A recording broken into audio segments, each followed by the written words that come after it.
নমস্কাৰ। কেন্দ্ৰীয় চৰকাৰৰ অধীনস্থ কৰ্মচাৰীসকলৰ বাবে এক ডাঙৰ খবৰ।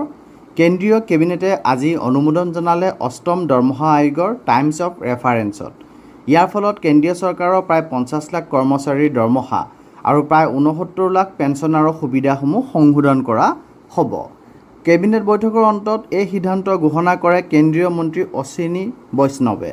তেওঁ কয়, বিভিন্ন মন্ত্ৰণালয়, ৰাজ্য চৰকাৰ আৰু যুটীয় পৰামৰ্শদাতা মেচিনাৰীৰ কৰ্মচাৰীৰ সৈতে আলোচনাৰ অন্তত টাইমছ অফ ৰেফাৰেন্স চূড়ান্ত কৰা হৈছে।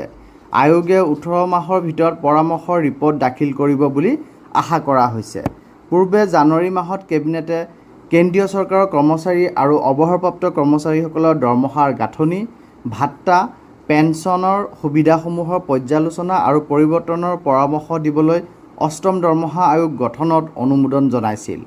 চৰকাৰে জুলাই মাহত সংসদত জনাইছিল যে টাইমছ অফ ৰেফাৰেন্স চূড়ান্ত কৰাৰ পূৰ্বে প্ৰতিৰক্ষা আৰু গৃহ মন্ত্ৰণালয়, কৰ্মচাৰী আৰু প্ৰশিক্ষণ বিভাগ আৰু ৰাজ্য চৰকাৰকে ধৰি মূল অংশীদাৰসকলৰ পৰা পৰামৰ্শ বিচাৰিছিল। উল্লেখযোগ্য যে চৰকাৰী কৰ্মচাৰীৰ দৰমহা গাঁথনি পুনৰীক্ষণৰ বাবে প্ৰতি 10 বছৰৰ মূৰে মূৰে কেন্দ্ৰীয় বেতন আয়োগ গঠন কৰা হয়।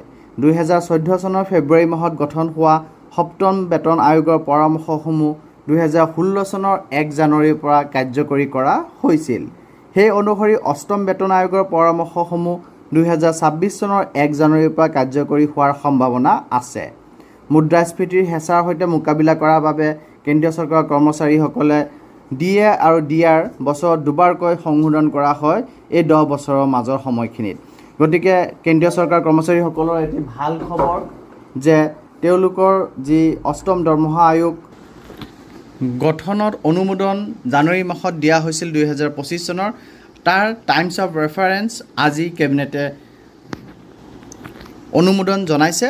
গতিকে আমি আশা কৰিব পাৰোঁ অষ্টম দৰমহা আয়োগৰ কাম অতি সোনকালে আৰম্ভ হ'ব আৰু আমি 2026 চনৰ জানুৱাৰী মাহৰ পৰাই অষ্টম দৰমহা আয়োগৰ যি প্ৰতিবেদন হ'ব, যি পৰামৰ্শ হ'ব, সেইমতে দৰমহা কাৰ্যকৰী কৰা যাব বুলি। ধন্যবাদ।